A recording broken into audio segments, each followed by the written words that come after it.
All right, everyone. Thanks for coming. I know it's a short interlude from the previous session, but if you guys could find a seat. All right, so we have a really nice educational session we put together for you. This is entitled Androgen Deprivation Therapy and Dose Escalation for Prostate Cancer, Lessons from the MARCAP Consortium. As a reminder, you can either scan the QR code, you can log in, or go to the annual meeting portal to ask questions. We'll have 4 speakers and then a question and answer session kind of at the end where all the speakers will be up here. Just as a very quick background, multiple randomized trials have shown that adding androgen deprivation therapy to radiotherapy prolongs survival in the definitive management of prostate cancer. The benefit of radiation dose escalation alone has not been so robust, particularly with regards to survival as an endpoint. A couple of years ago, myself and Dr. Dan Spratt, who we'll hear from first, founded the meta-analysis of randomized trials in cancers of the prostate, or MARCAP Consortium, to really quantify the benefits of various treatment intensification strategies: hormone therapy use, prolongation, duration, sequencing, and dose escalation. The learning objectives for this session are to quantify the benefits of adding hormone therapy versus increasing radiation dose for the definitive management of prostate cancer, discuss the oncologic impact of varying the sequencing of androgen deprivation therapy with radiation, as well as the kinetics of testosterone recovery, and to discuss key oncologic endpoints and their significance for patients treated with radiotherapy for prostate cancer. All right, so without further ado, our first speaker is Dr. Dan Spratt, who needs no introduction. He's the chair of radiation oncology at University Hospital Seidemann Cancer Center. Okay.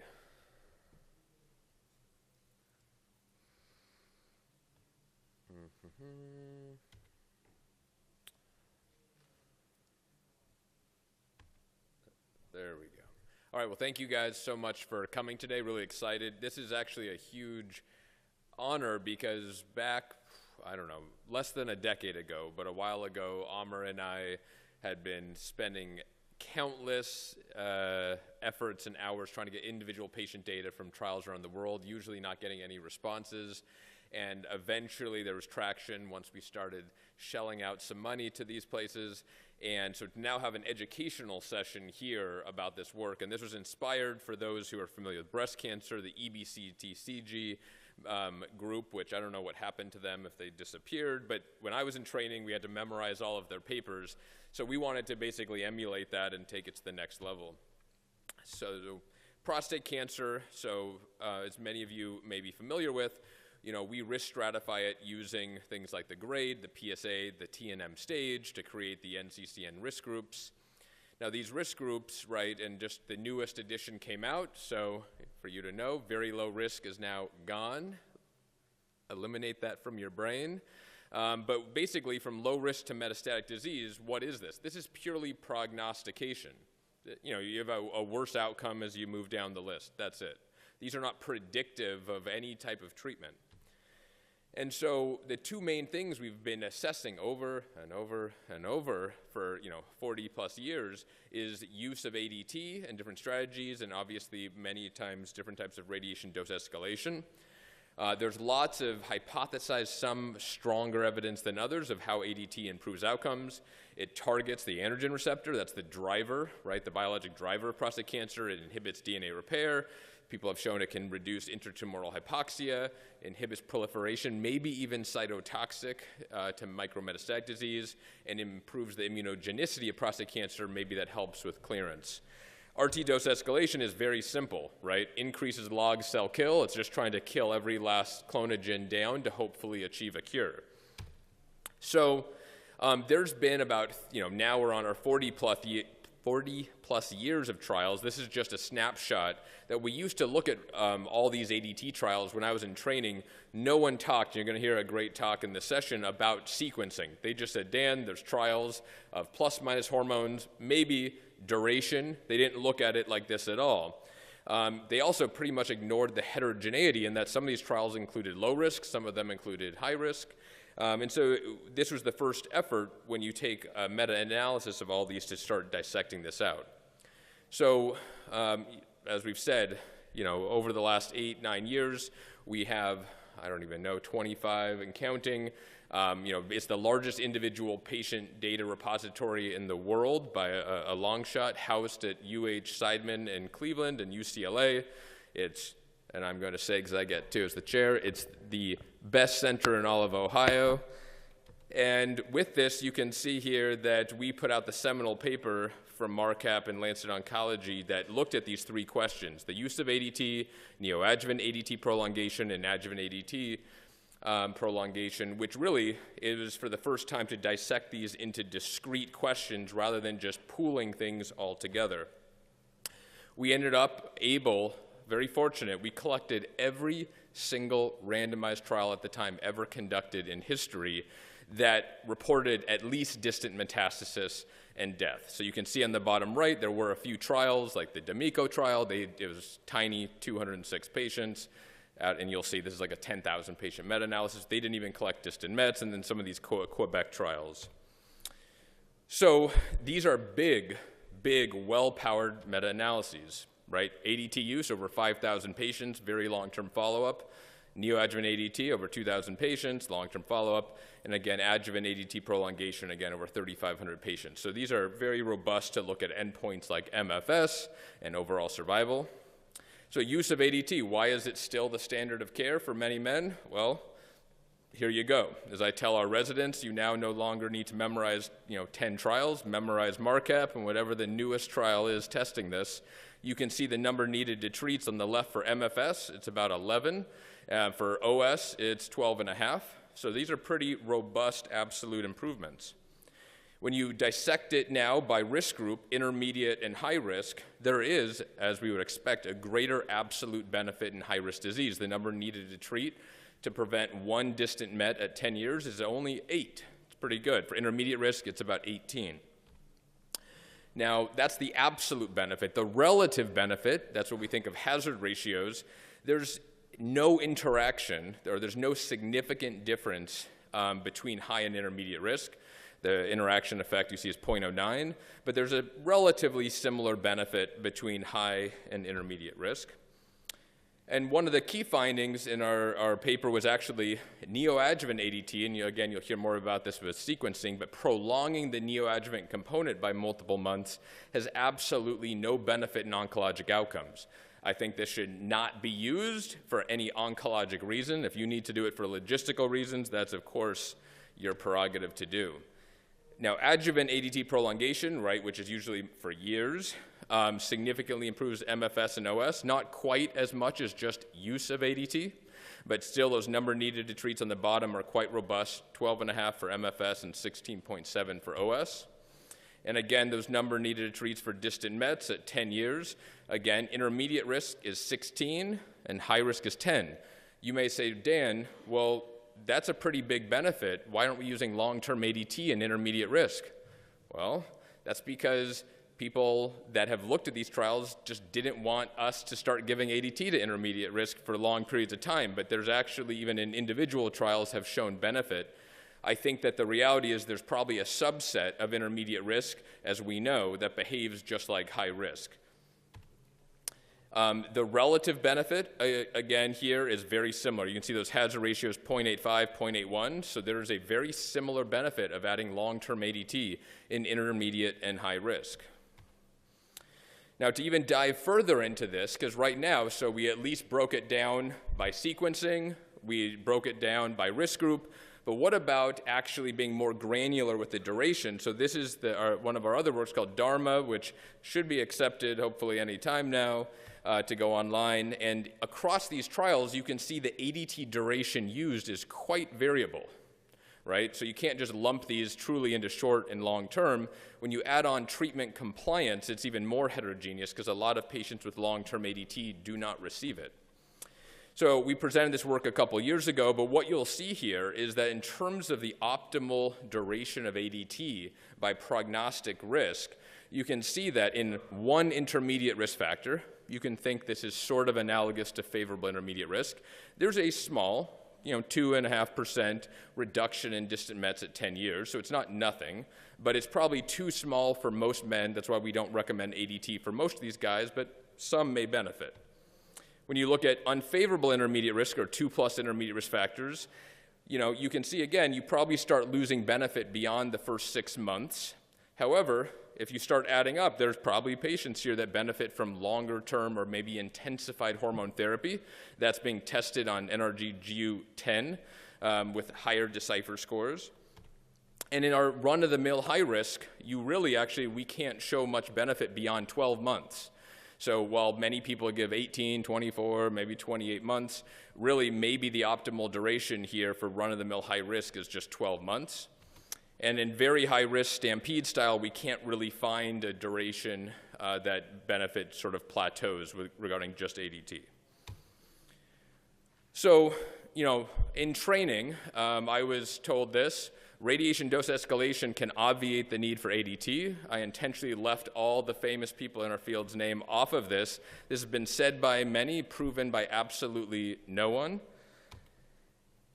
And so when you look here in that seminal paper, is the benefit of ADT different by high dose or low dose radiation? Well, low dose, less than 74 gray, EQD2, that's low dose. Dose escalation, right, 74, 80 gray, that's kind of the typical ranges. None of these trials included, focal boosting and stuff like flame style, but it's identical hazard ratios. It's the same relative benefit. Dose does not modulate this. And Dr. Kishan led this paper. This is the HEAT meta-analysis through MARCAP, which really looked at both dose and ADT use. So it included a lot of our, obviously, trials before on ADT use, but also many of our trials on dose escalation, like R2GO126, the MRC trial, etc. You can see on the left there, this is almost a 12,000 individual patient analysis. And as you move across the columns, you can see the different categories here. You've got low dose radiation alone, low dose plus short-term ADT, then you've got low dose plus long-term ADT, then high dose, etc. So all these different categories we're now comparing to see the different treatment effects of each. And the take-home message, so this is for metastasis-free survival. So let's see if this works here. Great. So if you look at the reference group of low-dose radiation therapy, when you dose escalate to high dose, it has no basically meaningful effect on MFS, right? It's negative. But when you add short-term ADT, right, we know that short-term ADT, whether you have low or high dose, significantly improves MFS. Similarly, whether you have low or high dose, doesn't really matter. You have a significant improvement going from short-term to long-term. Now, this p-score is not a p-value. It's for the Bayesian analysis, a probability of what's going to have the best outcome and what has the predicted best outcome. Irrespective of dose, it's going to be long-term ADT. But when you look at biochemical recurrence-free survival, we all know that dose escalation improves biochemical control. You can see a stepwise that going from low dose to high dose improves BCR, adding ADT further does, and so on.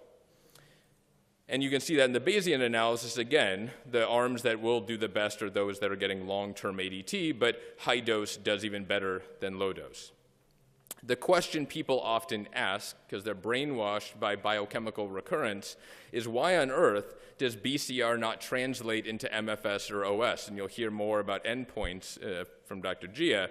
But if you look here on the left, in low-risk prostate cancer, this is from Dr. Zeitman, his dose escalation trial, the largest BCR benefits you see in prostate cancer is in low-risk disease, 21% absolute benefit at 5 years.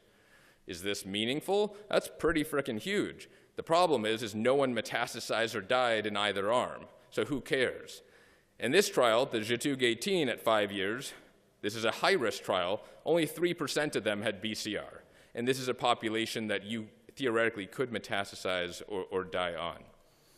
So the lessons from MARCAP, MARCAP represents, hands down, the strongest evidence for many of our important questions in localized prostate cancer. Soon you'll be seeing some of our seminal work in post-prostatectomy now that we have all of those trials as well. But number one, ADT use and adjuvant ADT prolongation have similar benefits irrespective of any NCCN risk group. And this implies that some intermediate risk patients we probably do need to intensify in some way, shape, or form. But it also implies some high-risk patients we probably can de-escalate to shorter-term therapy. Our study shows that probably 12 months is the optimal duration for high risk. This is being tested in NRG-GU009, which is fully enrolled. to get level 1 data. Neoadjuvant ADT prolongation has no clear oncologic benefit and generally should not be used. And the benefit of ADT and adjuvant ADT prolongation has a similar relative benefit regardless of radiation therapy dose. So whether you're using SBRT or protons or brachy, there is no level 1 data saying that that should modify or modulate if you're going to use ADT. And number 5, radiation dose escalation does provide BCR benefits and likely distant METS benefits, but not consistently MFS or OS. And so you must weigh that against the toxicity of dose escalation. Ascend-RT tripled severe toxicity with a brachy boost with LDR versus FLAME, which increased only low-grade toxicity. With that, thank you so much. Appreciate it.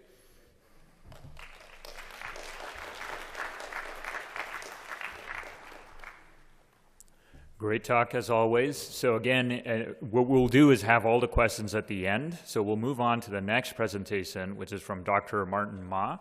He is an assistant professor of radiation oncology at University of Washington and will be talking to us about the sequencing of short-term hormone therapy with radiotherapy.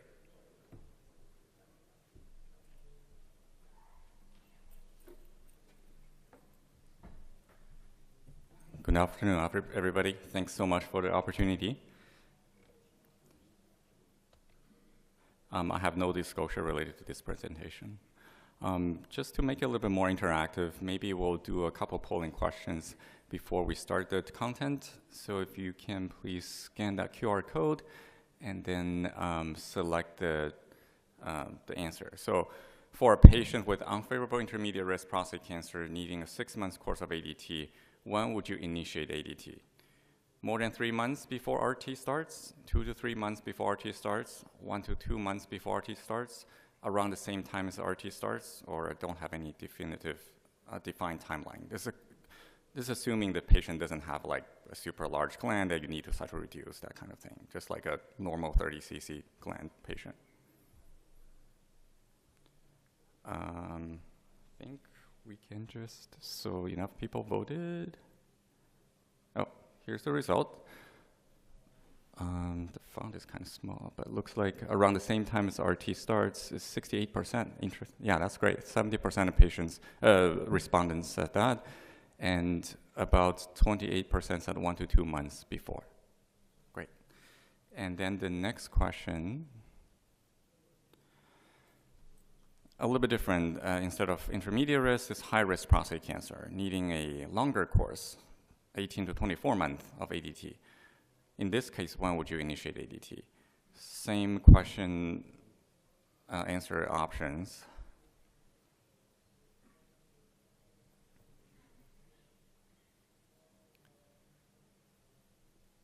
Okay, we'll move on. Okay, so this time, less people will start around the same time, about 40%, and 35% 1 to 2 months before, and 17% 2 to 3 months before. Okay, great. So we know the sequencing of systemic therapies with radiation has been associated with differential survival benefits in multiple malignancies, such as head and neck cancer, small cell lung cancer, and there's no exception in prostate cancer as well. And there are a few ways we can sequence the ADT with radiation. You can break down into 3 components. One is the neoadjuvant given before the radiation and concurrent with the radiation, and also adjuvant after the radiation.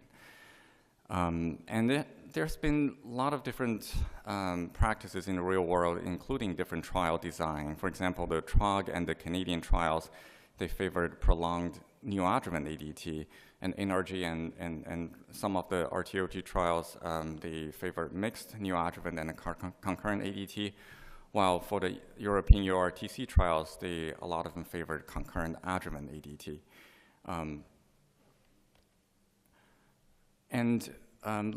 Leading up to this meta-analysis, I think the data are quite limited, directly comparing the ADT sequencing strategies, and only 2 randomized trials have ever compared ADT sequencing.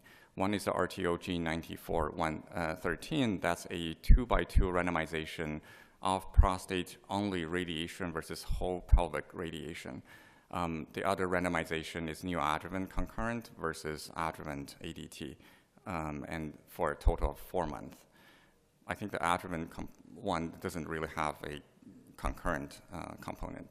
And they saw there's a significant interaction between the RT field size and ADT sequencing in that particular trial. And the other one is the Ottawa 0101 trial. That one looked at neoadjuvant 4 months and 2 months of concurrent ADT versus concurrent 2 months and adjuvant 4 months of ADT. But in that trial, it's only prostate-only radiation, no pelvic radiation. And they showed no statistically significant difference between biochemical recurrence-free survival between the two arms. But if you look at the hazard ratio, I think it's 0.66 or so, and the p-value is 0.1. So certainly a trend towards a difference, but maybe because the smaller sample size. And also, Dr. Spratt's group had led to this pooled individual patient data analysis of these two trials, combining the 9413 and Ottawa 00101. And it contained about 1,000 patients. And as you can see from this forest plot, there is a significant benefit of using concurrent adjuvant ADT in terms of progression-free survival, biochemical failure, distant metastasis, and metastasis-free survival. In terms of prostate cancer-specific mortality and overall survival, there seems to be a trend favoring adjuvant component, but didn't reach statistical significance. And also, as Dr. Spratt just talked about in the first seminal paper from the MARCAP database, 3 trials of neoadjuvant ADT extension and 4 trials of adjuvant ADT prolongation. They showed no benefit in neoadjuvant ADT extension, but MFS and OS, there was a benefit in adjuvant ADT prolongation. So this is looking at more like the prolongation of the component, not necessarily the timing per se. And I think in this particular one, the trials with concurrent adjuvant components have generally a little bit longer overall duration of ADT as well. So there's some heterogeneity in that analysis. So the objective of this current meta-analysis is to investigate the impact of ADT sequencing timing for men receiving ADT for localized prostate cancer with either prostate-only radiation or whole pelvic radiation. The primary endpoint is metastasis-free survival. And we pulled individual patient data from 12 randomized trials from the MARCAP consortium that included patients receiving this 2 type of timing of ADT. They all received 4 to 6 months of ADT with radiation. And here's a list of the trials. As you can see, it spans quite a long time from quite old trials to more contemporary trials. And we have 7,400 patients, so that's about 7 times the size of the previous meta-analysis. About 6,300 patients had neoadjuvant concurrent ADT, and about 1,000 patients had concurrent adjuvant ADT. The median follow-up is quite long, it's about 10 years. And in order to accommodate the different timing of the trials and it kind of try to mitigate the heterogeneity from a statistical standpoint, we use inverse probability of treatment weighing with propensity score derived from age, initial PSA, Gleason score, T-stage, RT dose, and mid-trial enrollment year. We also used IPTW-adjusted Cox regression models and IPTW-adjusted fine and gray computing models. Also used restricted mean time loss as an alternative measure of the treatment effect. I apologize, the slide is a little small, but the median age is about 70 in the both groups, and about 40 to 60% of patients had pelvic nodal radiation, and most patients, about 90% or so, had Gleason 6 or 7. Very few people had Gleason 8 or 9 disease, and most of the patients had intermediate risk. It's about 50% or so had intermediate risk. So first, we saw there was ADT sequencing definitely affects the outcome in a field size dependent manner. There was a significant interaction between the ADT sequencing and RT field size for all those BCR, DM, PCSM, other cause of mortality, MFS time points, but not for OS after IPTW adjustment. So given that, for the subsequent analysis, we broke down the cohorts into two parts. One is receiving the prostate-only radiation, one is receiving whole pelvic radiation, and performed independent analysis. So this is the one results from the prostate-only radiation arm. As you can see, the concurrent adjuvant ADT has a advantage in all of those time points, or those endpoints, such as metastasis-free survival, biochemical recurrence, distal metastasis, prostate cancer-specific mortality, and as expected, there should not be any difference in other cause mortality, and that's the case here. And also, we have a overall survival benefit. So if you look at 10-year estimate with the neoadjuvant concurrent arm, the OS is about 71%, but with the concurrent adjuvant is 78%. And in terms of metastasis-free survival, there's also a quite sizable difference as well. This is for the whole pelvic radiation arm. And here, quite different from the previous slide, you can see there is not a significant difference in terms of MFS, BCR, PCSM. Interestingly, there appears to be a statistically significant advantage of neoadjuvant concurrent ADT in the distal metastasis rate. And also interesting or unexpectedly, we saw a other cause mortality benefit of concurrent adjuvant, which should not be the case. And overall survival also favors concurrent adjuvant. But we think that OS benefit is likely driven by the OCM benefit and is likely a statistical anomaly because we can't really adjust for everything with the IPTW.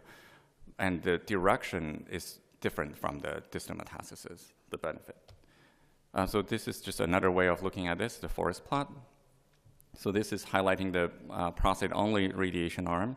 You can see there's the statistically significant advantage of concurrent adjuvant ADT in all endpoints we're looking at, including the OS, and the hazard ratio is 0.69, while in the whole pelvic radiation, the effect is less clear, and the DM at benefit seems to be an outlier here. So a lot of people ask me, like, okay, this is interesting data, but like, can you explain what's the mechanism behind this discrepancy in the sequencing? So I want to say the adjuvant component of ADT may be beneficial regardless of radiation field size. So it's not exclusive to one or like the prostate-only radiation. For example, it could be because of the benefit of adjuvant ADT can be related to prolonged RT-induced tumor cell death. We know the radiation effect will persist months after the last fraction, and ADT will block androgen receptor regulated DNA repair genes and radiation-induced neogenesis. And this continued effect of ADT after the radiation might be crucial and maybe explaining the underlying cause. For whole pelvic radiation, the immunological effect of ADT may be important. For example, we know that ADT can increase interferon gamma production, decrease Tregs activation, and increase naive T cell infiltration into the prostate. And all those immunologic effects probably will be lost if you deliver whole pelvic radiation, because that radiate the pelvis, and the lymphocytes are quite sensitive. So perhaps in that setting, a neoadjuvant component will be crucial for those immunological effects to take place. That's probably why there could be a benefit of a neoadjuvant component when doing whole pelvic radiation. So in conclusion, the impact of ADT sequencing outcome is dependent on the RT field size. And when the prostate alone radiation is delivered, concurrent adjuvant short-term ADT sequencing is associated with optimal oncological outcome, including OS. That's the first time that's been showing more conclusively in the meta-analysis. And these data strongly suggest that concurrent adjuvant ADT should be the standard of care when short-term ADT and prostate-only radiation are indicated. And on the other hand, the effects are not as clear when we're looking at whole pelvic radiation, although the neoadjuvant concurrent ADT may be preferred given its possible DM benefit. And just to remind us that the data most applicable for intermediate risk disease, because we are only studying the short-term ADT, we did not include the long-term ADT in this analysis. All right, so same questions as before, and if you can just vote one more time. So again, for patients with unfavorable intermediate risk prostate cancer needing 6 months of ADT, what would you sequence the ADT after you learned the analysis we just talked about?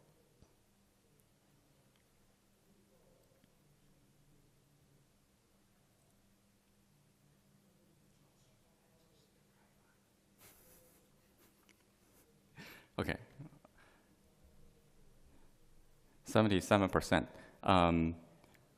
So I guess it's similar to, I don't know if it's statistically significant, but I am glad that a lot of people are not front-loading the ADT in this setting.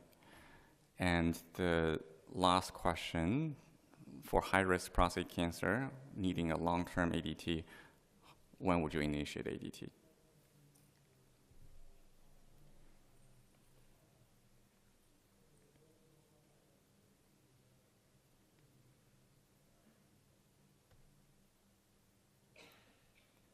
Okay, so 55% patients, the participant says around the same time as RT starts.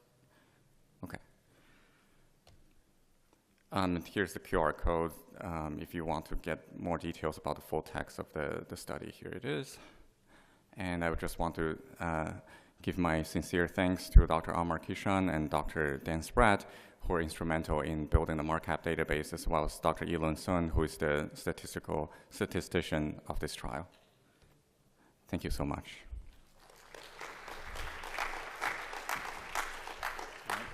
Great job, Dr. Ma. All right, so next we'll be hearing from Dr. Wei-Lu Ong, who is a adjunct clinical professor at Monash University.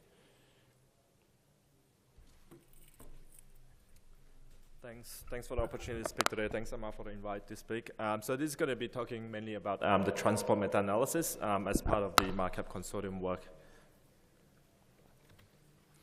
So we receive funding from Trog-Venska grant to do part of this meta-analysis work.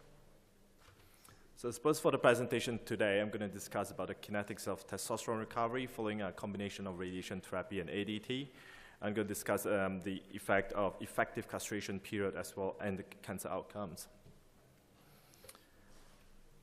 So the role of androgen suppression in management of prostate cancer has been reported way back in the 1940s in the form of surgical castration by Charles Huggin.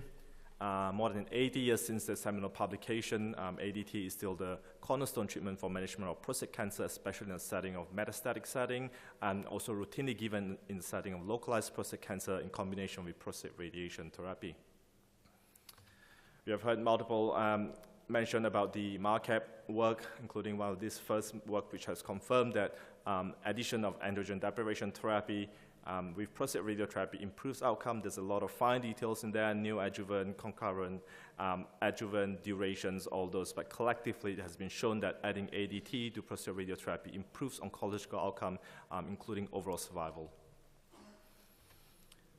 However, ADT is not without side effects, impacting quality of life in men by suppressing testosterone production. There are many unanswered questions in terms of testosterone recovery following ADT use. So firstly, when we prescribe ADT, say for a period of 6 months, we are effectively shutting down testosterone production for at least 6 months. But at the end of the 6 months period, it takes time for the testosterone level to recover. And at the time of our analysis, there's not a lot of good prospective data to counsel patients or guide us in our consultation with patients in terms of the expected time to testosterone recovery, or from a patient's point of view, time to resolution of ADT-related side effects. So the first aim of the transport meta-analysis really is to quantify the time to testosterone recovery using prospectively collected serial testosterone data and to identify factors that may be associated with testosterone recovery. So for this analysis, we included 5 randomized trials in a MARCAP consortium for which there's a prospectively collected serial testosterone data. including 2 Australian trials, TROC 9601 and TROC 0304, the 2 Canadian trials, and the Spanish GCOR trial. Some of the trials evaluated different duration of ADT, 6 versus 18 months, for example, in the TROC 0304, and there's some look at sequencing of ADT, such as the Canadian trial. All men in this study received LH-RH agonists, whether it's goserelin, leuprolin, with or without flutamide or bicalutamide. So none of these trials included the novel LH-RH antagonists. So for the endpoint for testosterone recovery, we look at 2 different endpoints. Firstly is a recovery to non-castrate testosterone level of more than 1.7. And secondly, we look at recovery to non-hypogonadal testosterone level of more than 8. And hopefully this is around the testosterone level that we would expect resolution of ADT-related side effects. Time to testosterone recovery was estimated from the end date of the prescribed ADT to the date of documented testosterone recovery. So again, the results, there are over 1,400 men included in that analysis, and collectively this allows us to look at 5 different durations of ADT, 4 months, 6 months, 18, 28, and 36 months of ADT. I'm going to focus more on 6 and 18 months ADT in these presentations. That's the most common duration of ADT we will be prescribing, and also the largest proportion of patients we have in our data set for the analysis. So when we look at the baseline testosterone level, about 70 to 80% of men actually have normal testosterone when they started on ADT, so, which is more than 10.5. So firstly, looking at recovery to non-castrate testosterone level, I'm going to talk about non-hypogonadal testosterone next as well. So 6 and 18 months ADT, at the last follow-up, almost all men had recovery to non-castrate testosterone level. And the time to median time to non-castrate testosterone recovery is about 6 months. So whether you get 6 months or 18 months ADT, at about 6 months at the end of prescribed ADT, most men would have recovery to non-castrate testosterone level. And this is shown in the figure on the right here. The cyan line is the 6 months ADT, and the green line is the 18 months ADT. Then we look at factors that may be associated with recovery to non-castrate testosterone level. Firstly, we look at baseline testosterone level. So this is a figure, natural cubic spline analysis, with the y-axis being the natural log transform hazard of the testosterone recovery, and the x-axis is the baseline testosterone level. And you can see that with increasing baseline testosterone level, you have more likely to recover the non-castrate testosterone level, which makes sense. And next we look at age. So the similar figure, but on the x-axis is increasing age. So with increasing age, there's decreased likelihood of testosterone recovery. Then the multivariable Cox regression, we look at the likelihood of recovery to non-castrate testosterone level. First, we model this as a continuous variable. So for the baseline testosterone, the log transform baseline testosterone level, and for the age, we look at 5-year increment as a continuous variables. We observe a statistically significant association between these 2 variables and time and the testosterone recovery after having adjusted for predefined covariables available in all these trials. However, to test the robustness of the results and also for more clinically meaningful interpretation, we also categorize the baseline testosterone level to different strata, so 1.7 to 8, 8 to 10.5, and more than 10.5. Age cutoff of relevant age of 65. And again, both of these remain statistically significantly associated with testosterone recovery. Say, for example, in men who had baseline testosterone more than 10.5, you have almost 2 times more likely to recover to baseline, recover to a non-castrate testosterone level compared to someone with baseline testosterone 1.7 to 8. So now moving on to non-hypogonadal testosterone level, which is more than 8.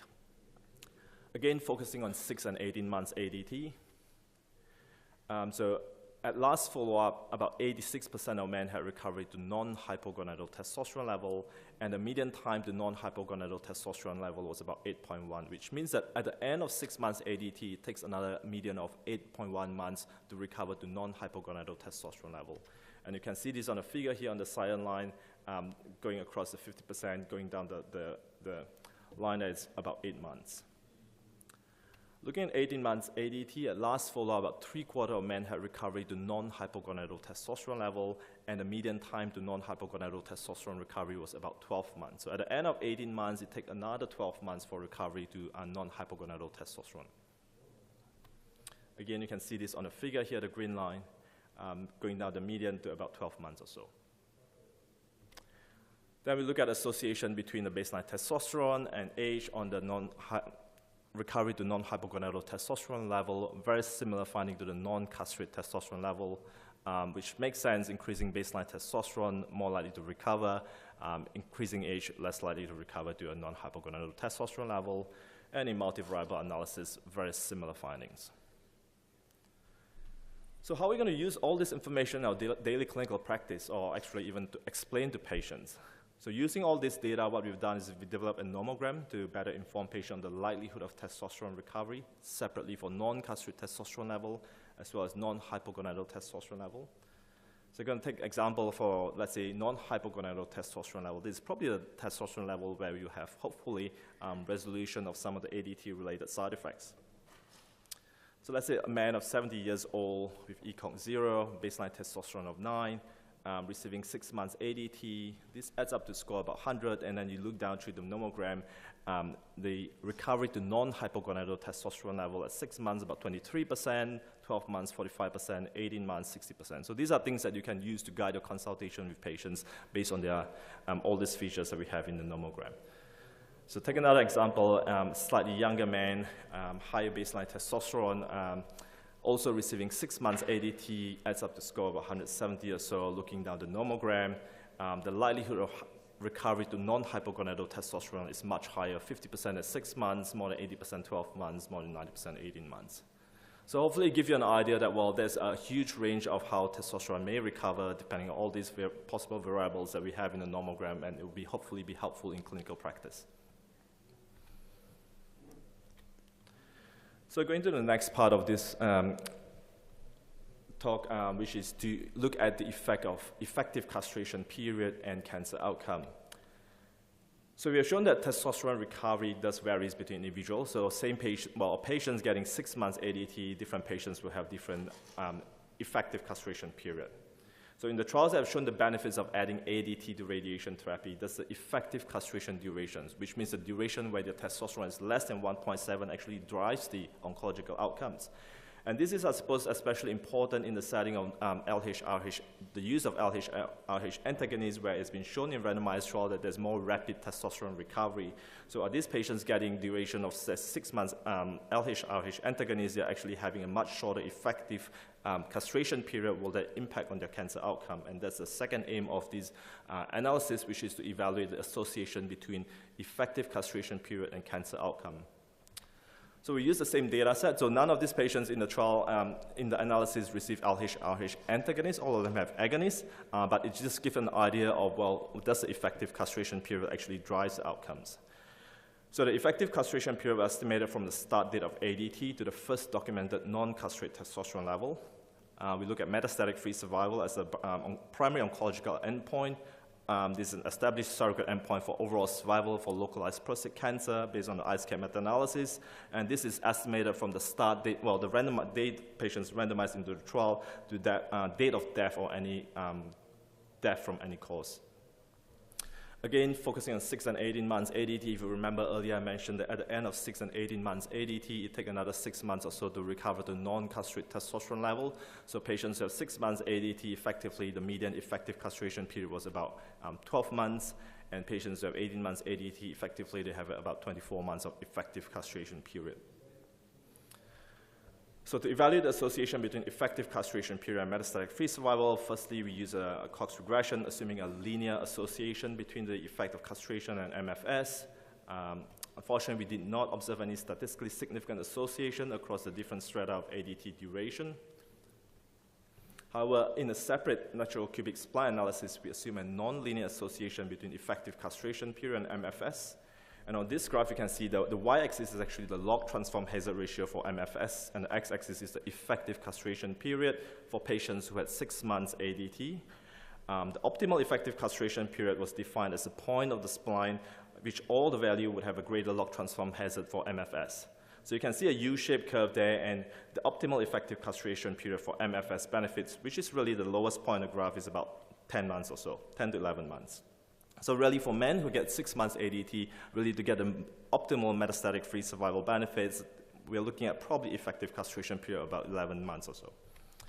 Then we look at 18 months ADT, which is the figure on the right. There was no actual visual evidence that MFS actually prolonged by prolonging the effective castration period beyond 18 months. So summary, so the transport individual patient data meta-analysis provide us with the highest level of prospective data on the time to testosterone recovery in patients getting a combination of prostate radiotherapy and ADT. So we know that increasing age, lower baseline testosterone, prolonged ADT duration are all associated with longer time to testosterone recovery. We developed nomogram to estimate the probability of testosterone recovery, and hopefully this will be useful for clinicians as well as patients in terms of setting a realistic expectation to time to testosterone recovery, or more from patients' point of view, time to resolution of ADT-related side effects. There may be a nonlinear association between the effective castration period and metastatic-free survival. For 6 months ADT, maybe a longer effective castration period may be of benefit, up to 11 months probably. And while this is really more hypothesis generating, it may have implications in terms of clinical practice when you start using LH-RH antagonists with a more rapid testosterone recovery profile, whether you might need to prescribe a slightly longer duration of LH-RH antagonists to get the effective castration period of about 11 months or so. So lastly, I'd like to thank senior author and mentor Amar, co-first author and statistician from UCLA, Tamina, who helped with a lot of analysis. As a radiation oncologist from Australia, I have to really thank two of the co-PI of TROC 9601 and 0304, Jim Denham and David Joseph, for contributing data to all this, allowing us to use the data and contribute to markup analysis. And I'd like to acknowledge the funding from Randomized TROC Research Grant for this work. Thank you.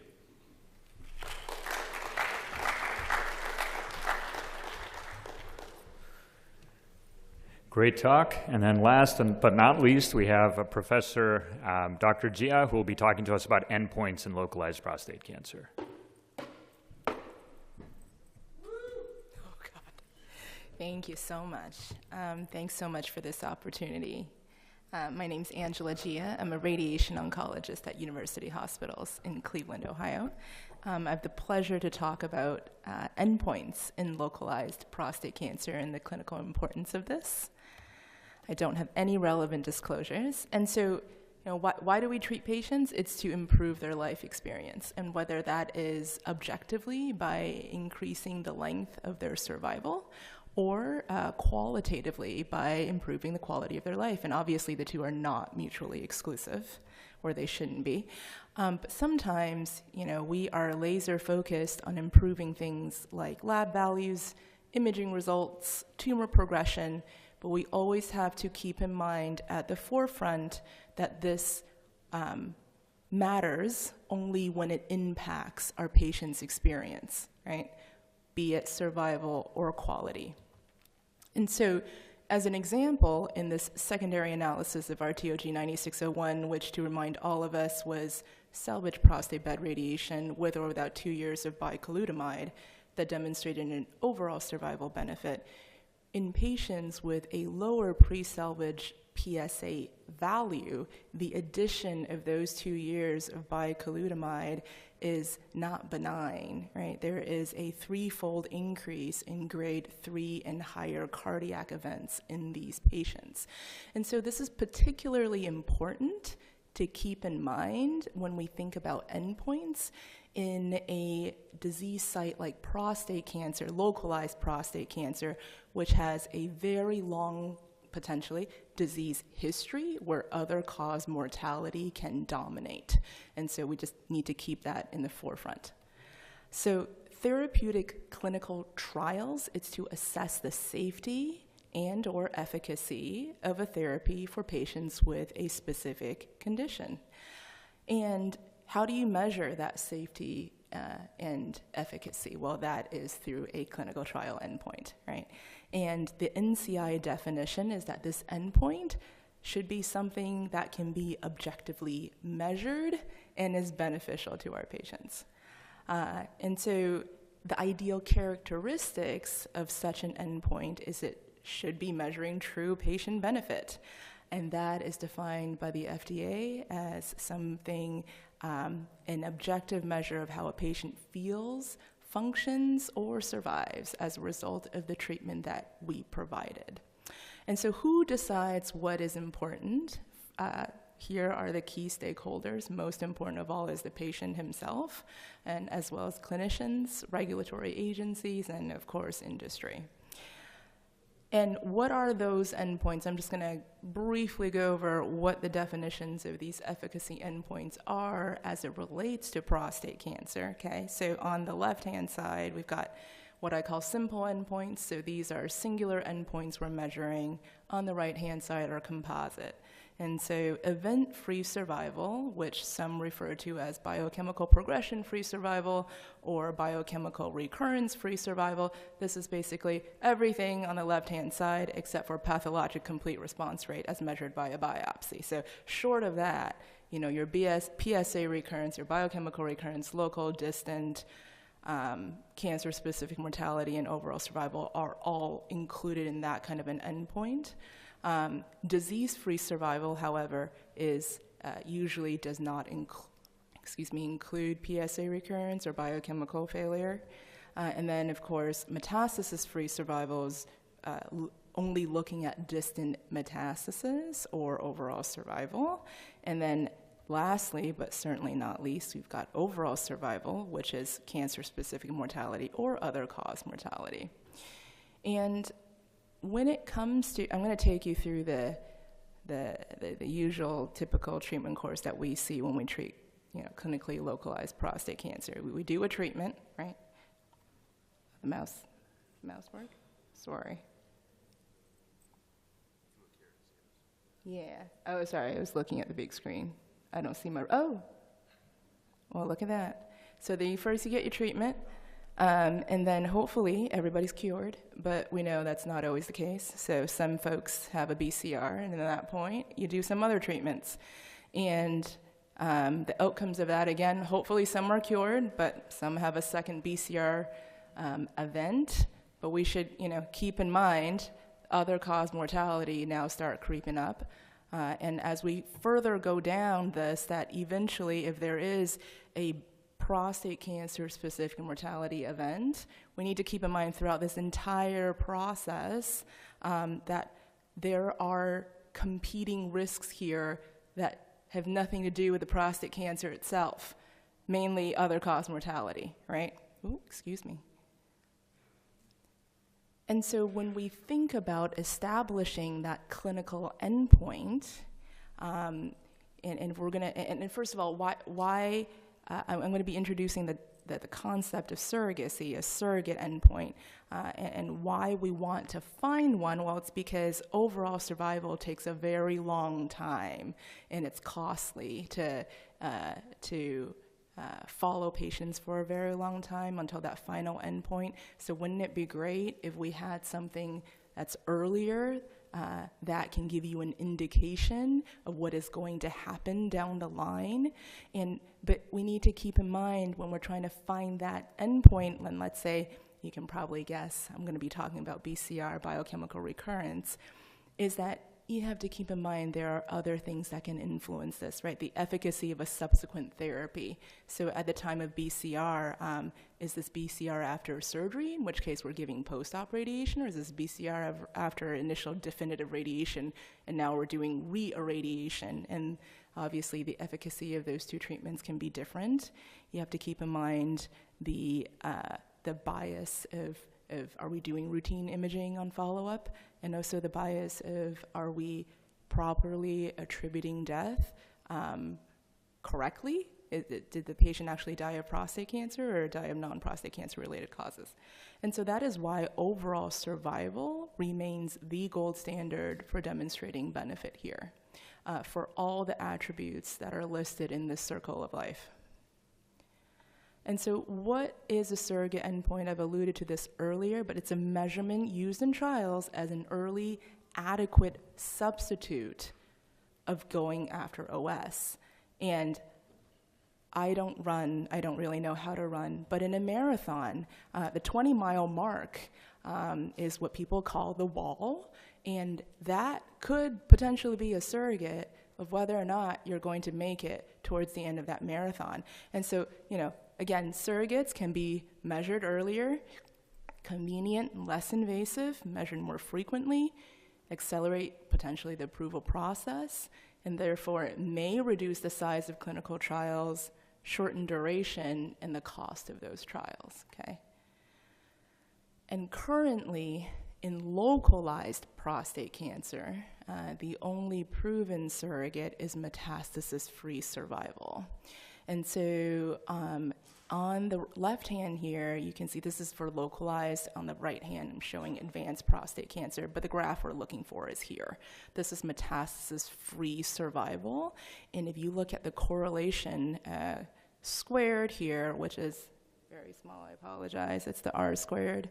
Metastasis-free survival is the only one where it's above 0.7, and we're looking for something above 0.7. And so if you look at, well, you don't need to read the small line, you can just see the slope of this curve. This is more horizontal. And so, again, MFS, the only validated surrogate in clinically localized prostate cancer, which brings me to, so how do we assess surrogacy? And there are two approaches to assess it. There is the Prentice criteria, and this has inherent limitations. Without going too much into detail for this, you need to fulfill 4 criteria. The last one of which is basically saying you need to prove that there is no treatment effect of your treatment when you account for your surrogate.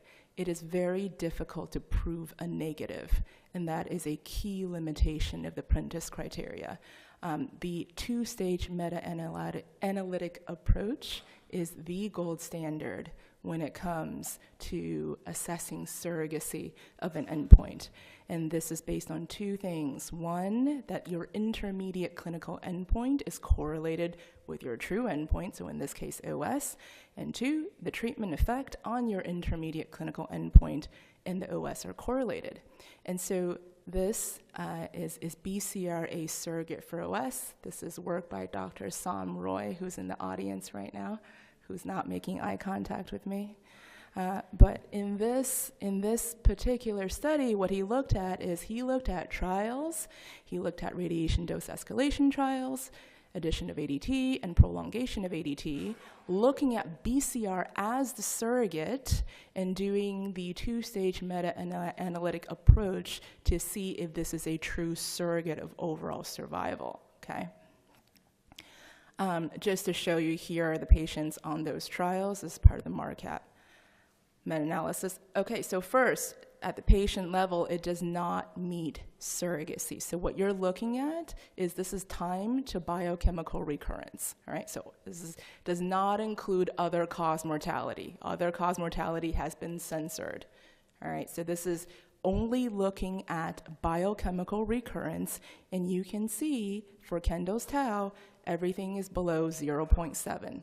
0.7 or above is what we're looking for to meet the threshold for surrogacy, and none of these meet. At the trial level data, what you're looking at here on the y-axis is the log of the hazard ratio for survival, and on the x-axis, this is biochemical recurrence-free survival, defined, I'm just highlighting because this is log of the hazard ratio. A 0 is an actual hazard ratio of 1, meaning no effect. But the BCRFS is time from randomization to biochemical recurrence, clinical recurrence, start of salvage ADT, or all-cause mortality. And you can see the R-squared here is 0.563, which does not meet surrogacy threshold of 0.7 or above.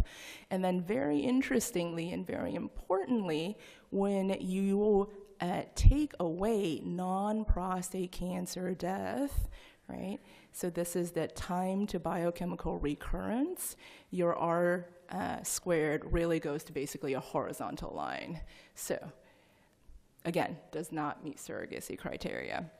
And the surrogate threshold effect is a very cool concept. Basically, this is saying, well, how good does the hazard ratio of my biochemical recurrence have to be to make a non-zero effect on OS? How good does it have to be such that there's going to be some change on my OS? And the way you typically measure this is you go at the 0 here, and you draw one horizontal line, and you see where it hits the upper bound of the 95% confidence interval. It's basically saying in the worst case scenario of that hazard, the HR for the BCR you're trying to find. In that worst case plausible scenario, if this is still hitting something here, then we might see an effect on OS. And the result is simply there is nothing you can do in terms of dose escalation or the addition of ADT that's going to get you, there's no hazard ratio large enough for you to see an OS benefit. Okay, for ADT prolongation, you have to have your STE, your surrogate threshold effect, needs to be 0.2, means you must cut biochemical recurrence by 80% for you to be able to see an OS effect down the line. So in conclusion, biochemical recurrence is not a validated surrogate of overall survival. Biochemical recurrence-free survival should not change practice without further context. For it to have an effect, you need a very large treatment effect. You better see an improvement in MFS as well. And you always need to keep in your mind the relationship to toxicity and quality of life. Metastasis-free survival is a validated surrogate for OS, provided it's below the surrogate threshold effect, and OS remains the gold standard here. Thank you so much.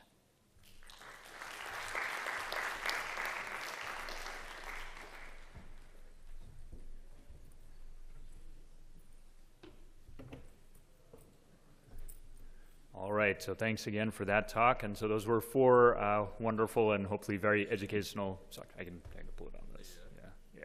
So we actually got a fair amount of questions through the app, so I'll just go through those. First is, so for Dr. Spratt, how long do you use ADT for someone with high-risk disease? Would you use 18 months, 24 months, longer? Just say it's run-of-the-mill NCCN high-risk disease. So I use 18 months is the longest that I will use, and typically I discuss with the patient based upon other prognostic features, should we be balancing that closer to 12 months. So for each of my patients, I say I want to do 6 months. That's the most bang for your buck. At that point, we're going to take it either if it's oral day by day or if it's an injection, injection by injection to see how you're doing. So that's the short answer. Sure. Sounds good. All right, I guess this is for both Dr. Spratt and Dr. Ma, since you both touched on this to some extent. Is neoadjuvant ADT harmful? I don't know if it's harmful per se, but if you have a fixed duration of ADT and you front load it too much, then you kind of sacrifice the back end. And then as I discussed, there's quite a bit of, you can say, mechanistic advantage of doing the adjuvant ADT. But you can say, how about we prolong both the neoadjuvant and the adjuvant? Yeah, maybe, but then there's a total duration which is much longer for the patients and not great for quality of life. So I'll ask the question to the men in the room. Which of you would like to have 2 months of unnecessary castration? That is harmful, in my opinion. On a related note, what about if you wanted to reduce the size of the prostate for someone with a large volume prostate or high IPSS? Would you, in that select case, consider neoadjuvant hormone therapy?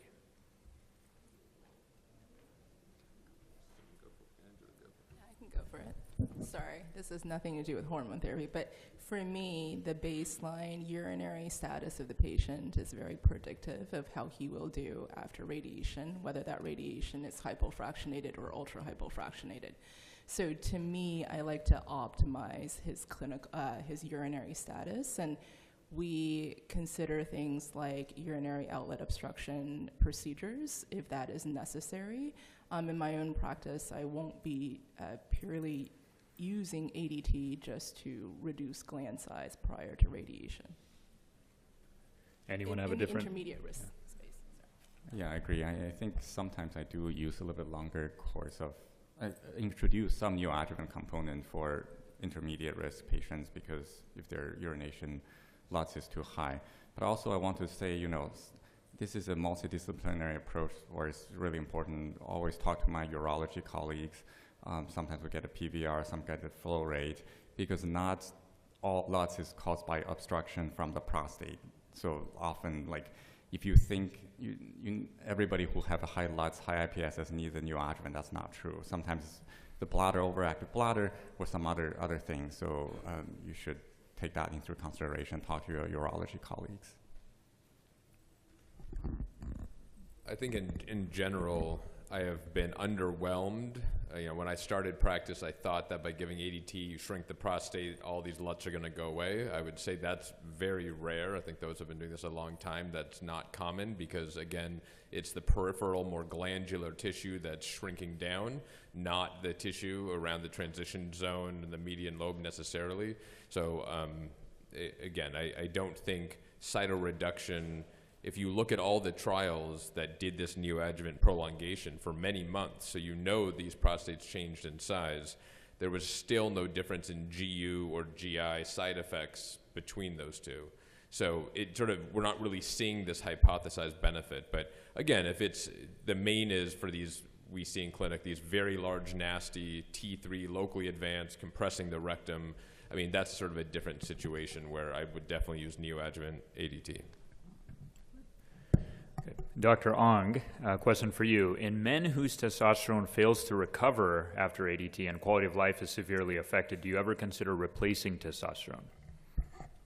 Yeah, personally, I have not, but I suppose if it's impacting quality of life, there are other ways to, I suppose, fully manage the side effects when the vaccine and things could be started off with. But I suppose if you want to get them to a eugonadal stage, I would refer to, I personally have not done testosterone replacement, but I will consult my endocrine. But would you advise against it, or you're okay referring I them won't be against, as long as getting to a eugonadal stage is fine.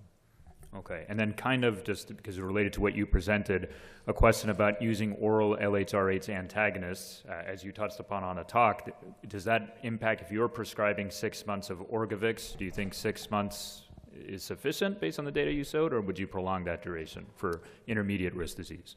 Yeah, so I suppose in Australia we don't have access to relugolix, so it's not in my practice, but I suppose if we are aiming for effective castration of 10 months, then you could be looking at, well, probably slightly longer than 6 months. I'm not sure what you guys do here with access to relugolix. Anyone on the panel have thoughts? I'm still stuck with 6 months of relugolix. I haven't changed.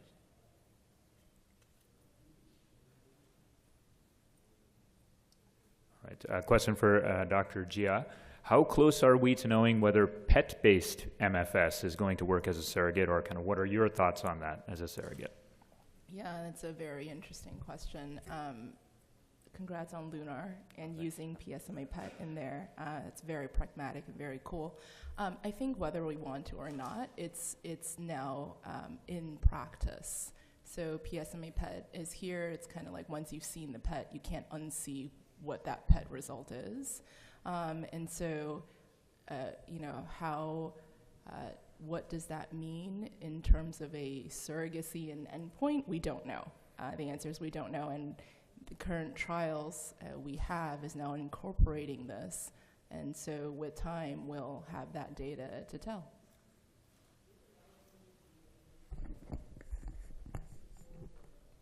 I would say, to be slightly provocative, I would say there is absolutely no way statistically that PSMA PET MFS will ever demonstrate to be a surrogate endpoint. And that is because biochemical recurrence, you see the R squared is like 0.1, 0.2, 0.3. When you look at trials like POP-RT, effectively almost every single BCR event, they were able to detect where it came from. When you look at trials like RTOG 9202 and the trials with conventional imaging, it's less than half the BCR events we ever could find where that BCR came from. So you're effectively looking at EFS, and EFS will never be a surrogate endpoint, but that's different. And I think the FDA, there actually is a trial now that they're going to consider PSMA PET as a regulatory endpoint. Is MFS is approved by the FDA not because of IceCap's analysis as it's a surrogate. They deemed it because they believe it captures clinical benefit of the patient to reduce metastasis. So I think that is the angle that is going to be pushed forward. Wow, that was powerful. That's going to push forward for PSMA PET. It's inevitable. I guess a somewhat related question. Do you think that for a patient experiencing biochemical recurrence, if that causes anxiety or issues for the patient, that should be something that's considered as a meaningful endpoint from that standpoint? Yeah, of course. I mean, one of the FDA definitions is how a patient feels, and patient anxiety is definitely a part of that, but that's also the job of the clinician to help explain that to patients. For example, now that very low risk is stricken, that's good. We can show patients and describe it's in the NCCN, but we still have patients with low volume Gleason 6 who show up really wanting treatment and not being able to sleep at night. Do you call that anxiety an endpoint? I think as a clinician, our jobs are to connect with our patients and speak a language that they understand meet them at whatever level they are at, to try to alleviate those fears. To your specific point of, PROs are very important, and they are PROs being patient-reported as opposed to clinician-reported like CTCAE. But PROs are very important, and they are correctly captured in current prospective trials. So yes, absolutely, they're a meaningful endpoint. All right, this is for everyone on the panel. Is there anyone with NCCN unfavorable intermediate risk on whom you would recommend longer than 6 months of hormone therapy? And how would you make that determination? I mean, me personally, I'd still go by intermediate risk. I go 6 months. I suppose there are other things that will actually, it comes out eventual patient selection, more kind of like biomarker driven, but I think currently my practice is still more unfavorable, kind of stopping at 6 months. Just my current practice. So there's a wonderful trial in Australia called TROG Radar, which in that trial, that single trial, they report an unfavorable intermediate risk going from 6 to 18 months, improved, actually, I believe, overall survival. Now, obviously, in the Marquette meta-analysis, there's even more power. So I will have men. Now, remember, there's been massive stage and grade migration. So these trials of intermediate risk 30 years ago are different than today. But if I have a guy with, grade group 3 in numerous cores, 80% pattern 4, I mean, that's basically Gleason 8, with a PSA that's 18 and you pick your biomarker, let's say Decipher is very high, that patient has a terrible prognosis, very high risk of developing metastatic disease. I will talk to these guys typically to try to get them to 12 months if we don't have a relevant clinical trial. Please.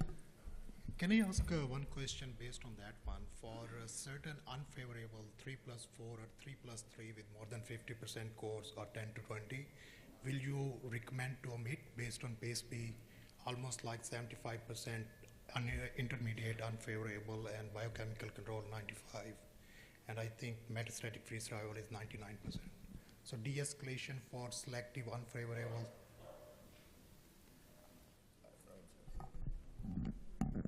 He's basically saying if you have a PACE-B-like patient, which is grade group 2, but unfavorable intermediate, whether that's due to core involvement or PSA, et cetera.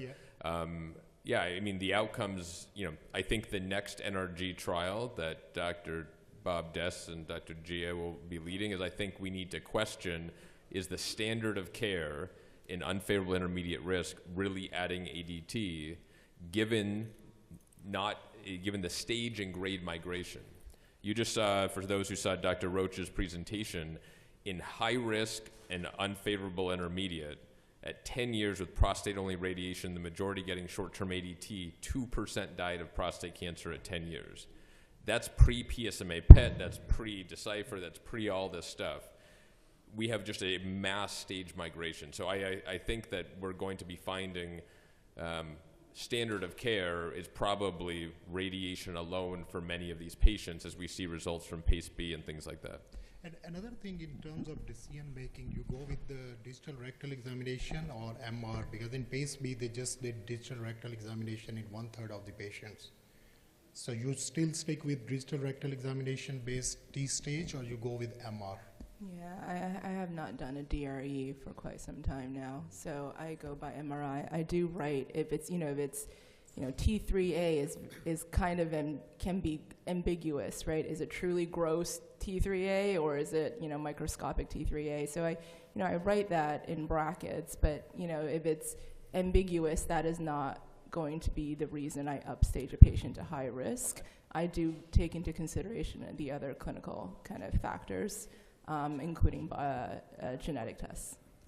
Thank you. I just want to quickly comment. I think there's definitely a role for biomarker-driven de-escalation of, for example, unfavorable intermediate risk. But now is what biomarker should we use? I think there's Decipher, Artera, and other things. And often the test results don't agree with each other not just my personal clinical experience. I think Dr. Fu Tran published a series looking at the concordance rate of Decipher and Artera and found they're very discordant in a lot of cases. So as a clinician, how do you make that decision? It's a real challenge. One final question. Yeah, all great talks, but for Dr. Gia, how do you propose we manage biochemical recurrence if it doesn't have a long-term outcome in terms of, and assuming imaging doesn't show metastases? Yeah, great point. We're saying BCR is not a surrogate for OS, not that it's not important. When, for example, trials like EMBARK, where you're looking at PSA doubling time of seeing when to think about initiation of systemic treatment.